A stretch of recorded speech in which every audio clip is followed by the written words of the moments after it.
Alhamdulillah. Alhamdulillahi Rabbil Alamin. Hada Yawmul Akbar,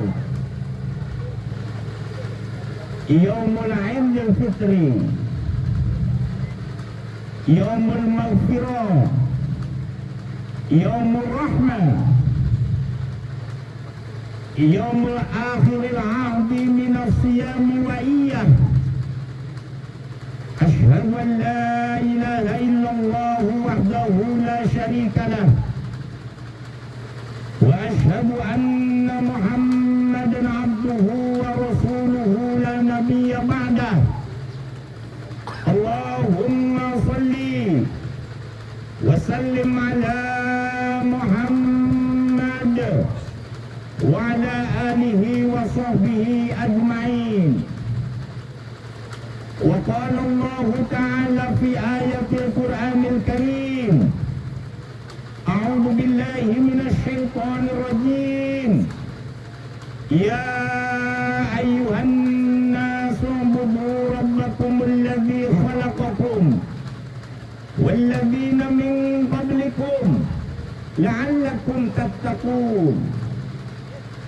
Ya ayyuhalladzina amanu taqullaha haqqa tuqatih wa la tamutunna illa wa antum muslimun. Usikum wa nafsi bitaqwallah, faqad fazal muttaqun. Allahu akbar, Allahu akbar, la ilaha illallah, wallahu akbar, Allahu akbar kabira, walhamdulillahi katsira, wa subhanallahi bukratan wa asila. La ilaha illallah wahda, sadaqa wa'da, wa nasara 'abda, wa a'azza jundahu wa hazama al-ahzaba wahda. La ilaha illallah, wallahu akbar, Allahu akbar, walillahil hamd. Hadirin ma'asyiral muslimin, jamaah salat Idul Fitri yang dimuliakan oleh Allah, ketahuilah bahwasanya pelaksanaan salat Idul Fitri itu adalah satu paket, sama seperti ketika seseorang melaksanakan salat Jumat. Maka ketika jamaah mengikuti salat Idul Fitri, ada khutbah, yang khutbah itu tidak boleh ditinggalkan karena masuk ke dalam rukun satu paket dengan salat. Maka kepada jamaah yang barangkali belum mengerti tata pelaksanaan daripada salat Idul Fitri, ikutilah paket antara salat yang didirikan dengan khutbah yang disampaikan.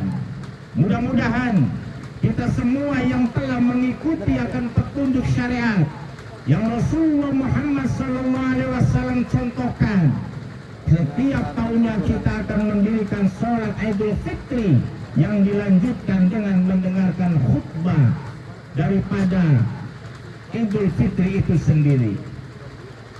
Hadirin ma'asyiral muslimin, jamaah salat Idul Fitri yang dimuliakan oleh Allah, hari ini adalah hari yang besar, Hari Raya Idul Fitri, Hari Raya umat Islam, yang di dalamnya termasuk ke dalam hari-hari ampunan, yang termasuk di dalamnya adalah hari-hari barokah, hari-hari rahmat, dan hari akhir setelah Ramadan kita laksanakan. Mudah-mudahan kita semua ini, setiap amalia yang sudah kita kerjakan, yang sudah kita laksanakan, Allah Subhanahu wa ta'ala menerimanya. Taqabbalallahu minna, taqabbalallahu ya karim, wasiyamana wasiyamakum. muslimin, jamaah sholat Idul Fitri yang dimuliakan oleh Allah. Pada khutbah kali ini saya sengaja ingin menyampaikan bahwasanya Idul Fitri ini menyadarkan religi Islam untuk umat manusia.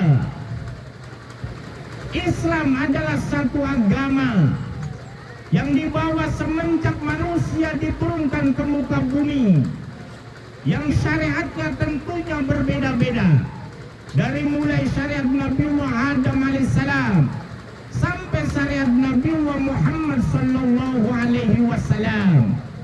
Mudah-mudahan siapapun di antara kita yang ketika kita berada di dalamnya meyakini, mengimani, mengikuti setiap syariat Islam yang diajarkan itu, kita semua akan diberikan keselamatan. Tidak hanya keselamatan di dunia, tapi kita pun akan sampai keselamatan kelak ketika kita menghadap Allah di akhirat. Allahu Akbar, Allahu Akbar, la ilaha illallah, Allahu Akbar, walillahil hamd. Hadirin ma'asyiral muslimin, jamaah salat Idul Fitri yang dimuliakan oleh Allah. Manusia di dalam Al-Quran ada 4 nama yang sering Allah sebut. Yang pertama, manusia dalam Al-Quran disebut dengan kata insan. Yang kedua, manusia di dalam Al-Quran disebut dengan kata an-nas. Yang ketiga, manusia di dalam Al-Quran disebut dengan kata bashar. Dan yang kelima, manusia di dalam Al-Quran disebut dengan Bani Adam.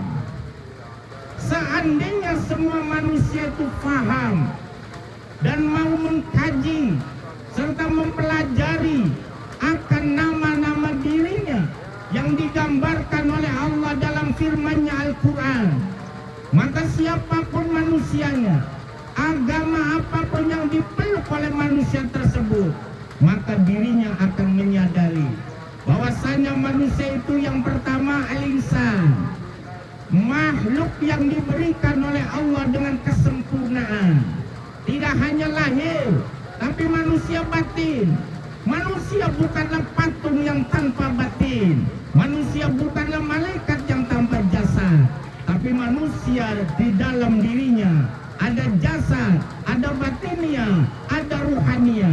Maka kita yang hadir di sini, insya Allah termasuk manusia yang disebut oleh Allah dengan insan. Laqad khalaqnal insana fi ahsani taqwim. Sungguh telah kami ciptakan manusia itu dalam bentuk yang sempurna. Bersyukurlah kita bahwasanya kita sebagai manusia ini Allah karuniakan. Yang dengan karunia itu maka kita akan bisa merasakan bagaimana Allah menitipkan nikmat, bagaimana Allah memberikan rizki. Yang seandainya kita sadar sebagai manusia siapapun, nikmat itu tentunya dari Allah, rizki itu tentunya dari Allah, maka kita selaku muslim, maka kita selaku mukmin, maka kita selaku mutakin, kembangkan potensi jati diri kita selaku insan, agar diri kita menyadari dengan kesempurnaan yang Allah berikan ini, kita selalu mensyukuri setiap langkah di dalam kehidupan ini. Fabi'ayyi ala'i rabbikuma tukadziban. Jangan sampai kita selaku manusia ini mendustai akan nikmat yang telah Allah berikan. Padahal Allah telah memberikan karunia nikmat yang sempurna kepada manusia. Manusia yang hidupnya sempurna, maka dia akan tahu mana nikmat yang harus dia syukuri. Maka dia akan tahu syariat apa yang harus dia tegakkan sebagai wujud dari kesempurnaannya itu.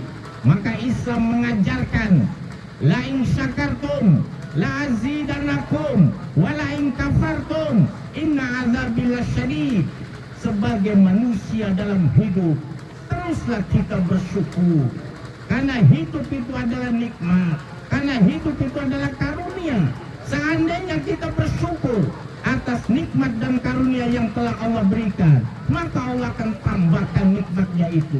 Tapi ingat, ketika Allah telah menyempurnakan diri kita, di dalam kehidupan yang kita jalani ini kita menjadi manusia yang ingkar, yang kufur, yang tidak mau berterima kasih kepada zat yang telah memberi. Ingatlah, azab Allah itu sangat pedih. Hadirin, ma'asyiral muslimin, jamaah salat Idul Fitri yang dimuliakan oleh Allah. Konsep insan ini kalau dikembangkan, tentunya manusia itu memiliki berbagai macam potensi. Potensi yang pertama, Allah titipkan akal pikiran, agar akal pikiran itu berkembang, berfungsi, berguna, maka isilah dengan ilmu. Maka Rasulullah Sallallahu Alaihi Wasallam tidaklah salah menganjurkan kepada manusia, wabil khusus kita selaku muslim, wabil khusus kita selaku mukmin, tuntutlah ilmu, belajarlah ilmu, karena dengan ilmu itu kita akan tahu hidup, kita akan bisa mengerti tentang hidup, kita akan melangkah kemana setelah hidup. Itulah ilmu. Wala taqfu ma laysa laka bi'ilm, inna syam'a wal basara wal fu'ada kullu ulaika kana anhu mas'ula. Hiduplah kalian dengan ilmu, karena seandainya hidup tanpa ilmu, sesungguhnya pendengaran kita, sesungguhnya penglihatan kita, sesungguhnya apapun yang ada dalam tubuh diri kita ini, kullu ulaika kana anhu mas'ula, semuanya akan dimintai pertanggungjawabannya oleh Allah Subhanahu wa taala.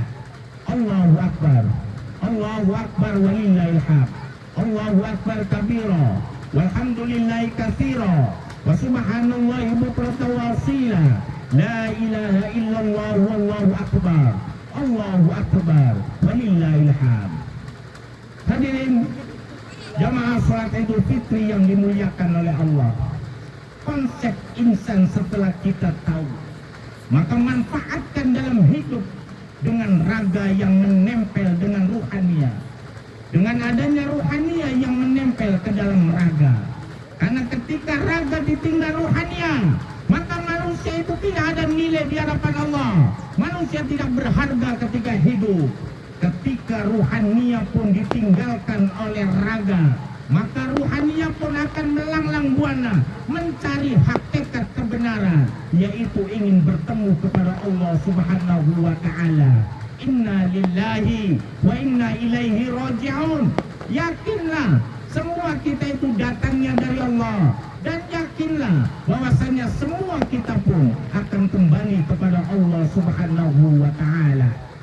Allahu akbar, Allahu akbar walillahil hamd. Yang kedua, di dalam Al-Quran manusia sering disebut dengan An-Nas, jamaknya Unas. An-Nas itu adalah zon politikan.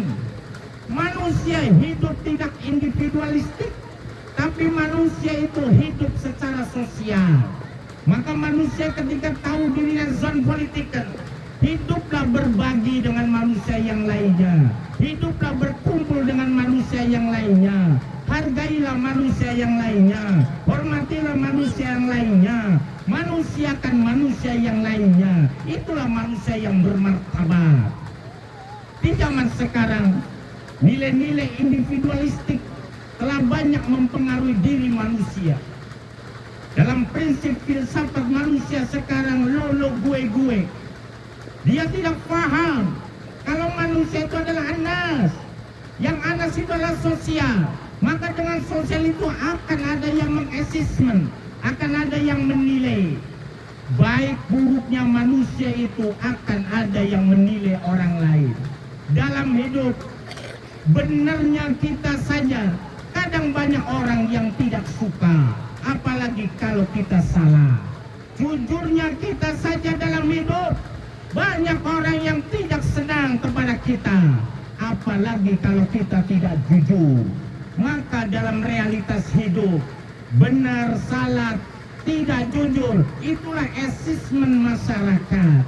Maka bagi diri kita selaku muslim, maka bagi diri kita selaku mukmin, maka bagi diri kita selaku muttaqin, koreksi apapun, kritikan apapun, penilaian apapun yang menimpa diri kita, fatawakkal 'ala Allah. Serahkan semuanya kepada Allah dan perbarui diri kita. Inna akramakum indallahi atqakum. Manusia yang mulia itu bukan dilihat dari setinggi apa pangkat dan jabatannya. Manusia yang mulia itu tidak dinilai dari seberapa banyak kekayaan dan harta benda yang dimilikinya. Manusia yang mulia tidak akan ditentukan oleh popularitas dirinya. Tapi dalam Islam diajarkan, kalau Anda ingin mulia, kalau kalian ingin mulia, maka hiasi diri kalian dengan manusia-manusia yang bertakwa. Wa huwa bima'na al-muttaqin. Siapa sih yang disebut dengan manusia yang bertakwa itu? Al-intisaru awamiruhu wastinabu nawahi. Konsep Islam secara general itu jelas. Kalau diri kita ingin menjadi manusia yang bertakwa, laksanakan setiap perintah Allah dan tinggalkan setiap larangan Allah. Melaksanakan perintah Allah tentunya di antara manusia berbeda-beda. Kullu unasim maslubahum. Setiap manusia itu pasti memiliki karakter yang berbeda-beda. Maka dalam kehidupan ini, jalani apa yang kita mampu, jalani apa yang kita sanggup sesuai dengan kapasitas diri kita. Kita tidak usah membanding-bandingkan antara satu dengan yang lainnya, karena manusia dalam hidup pasti akan menjalani kehidupan itu sesuai dengan pembawaannya masing-masing. Ada orang kaya tapi dia tidak rajin ibadah. Ada orang yang berpangkat tinggi tapi dia tidak mau bersosial. Tapi ada orang biasa, dia rajin ibadah. Ada orang yang tidak berpangkat tapi dia bersosial. Semua itu adalah masing-masing memiliki karakteristik yang berbeda-beda. Tugas manusia, tugas kita hanyalah saling harga menghargai, saling menghormati, saling menyayangi,